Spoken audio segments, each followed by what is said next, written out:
be honest, guys. I'm not going to stand up here and say, you know what? If you keep a positive attitude, you stick together as a family, life will be great. That's not true.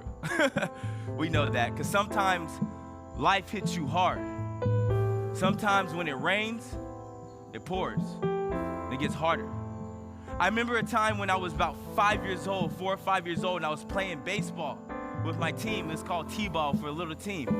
And on this team in this season, I wanted to do one thing, and that was to hit a home run, right? If I could hit a home run and go around the bases, my teammates would accept me. They would cheer for me. And my father, he was the coach on the team.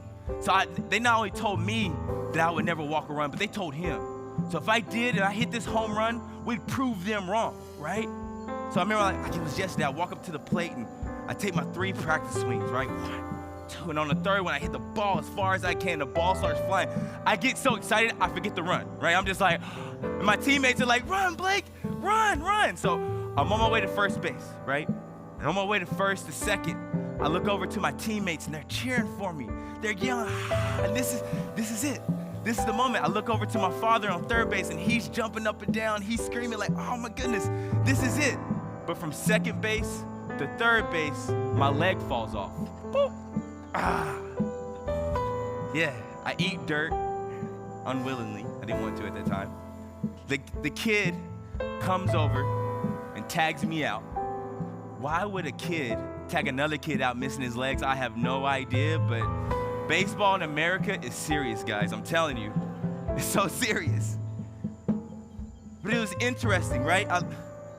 As I laid there, one leg on, one leg off, I remember looking over at my teammates and all that excitement was gone. I can remember looking at my father and he was disappointed, not at me, but at the situation, right? I remember being mad at the world. I remember being mad at the situation.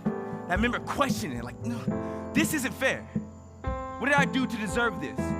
All my teammates, they have their legs. My mother, she has her legs. My brother, he's fine. Why me? Why do I have to go through this? Why do I have to face this? This isn't fair. All I wanted to do was to hit a home run to fit in. All I wanted to do was to make my father proud. And you mean to tell me I can't even do that? Why me? I don't deserve this. I don't get this. But in that moment, my teammates came and they picked me up. My dad came over and dusted the dirt off my chest. And as I got older, guys, and more trials and tribulations that I faced in my life, I realized I was asking the wrong question. I was losing my power, trying to blame things, blame life, blame the situation. I realized in this life, you have 2 choices. It's either fault or responsibility. That's it. They don't go together. In that moment, when I failed, in that moment, I was looking for fault. It's life's fault. It's her fault. It's his fault. It's their fault. I don't deserve this. But I decided to flip it.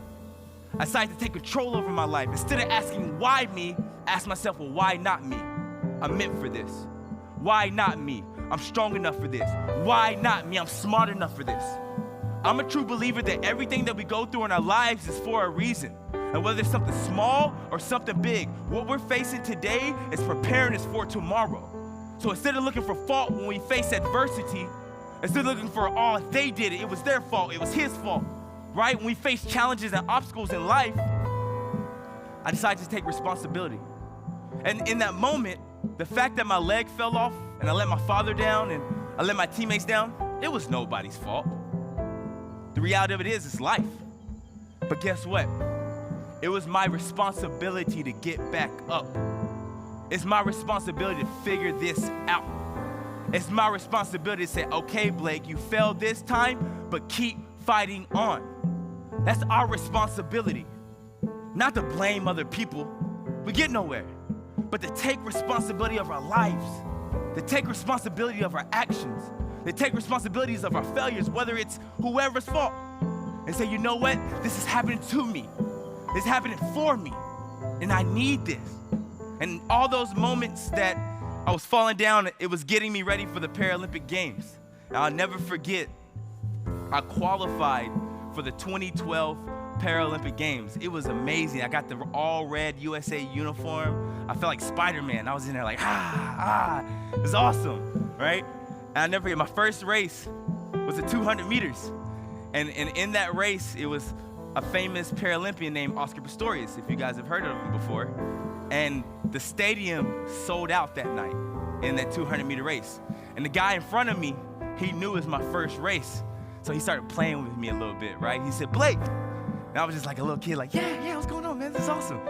He's like, are you ready for this race? I was like, of course. This is my moment. This is what I've been waiting for my whole life. He said, well, great, because they sold out the stadium in the London Olympic Stadium tonight for this Paralympic race. It's going to be 85,000 people out there running or watching this. I was like, okay, 85,000. It's so big. I tried to hold on, but he knew he had me, right? He had me.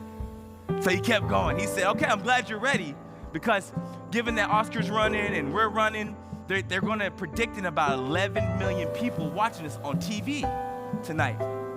Guys, I was so nervous, I couldn't feel my feet. Okay. I'm just making sure you're paying attention.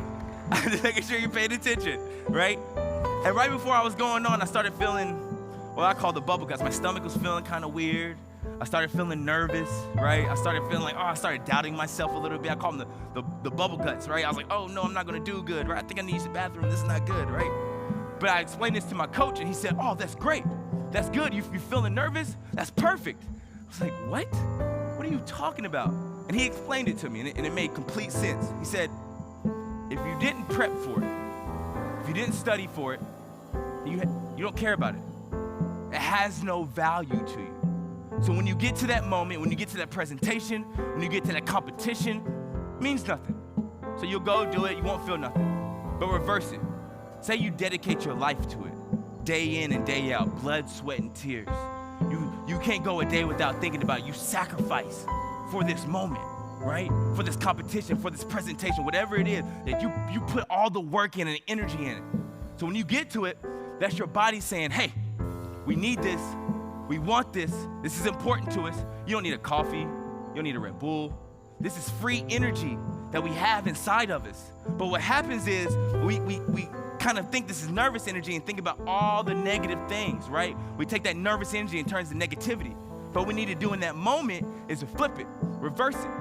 He said, you speak nothing but greatness into the moment. I'm going to run fast. I'm going to win. Because the reality of it is we manifest our own destiny.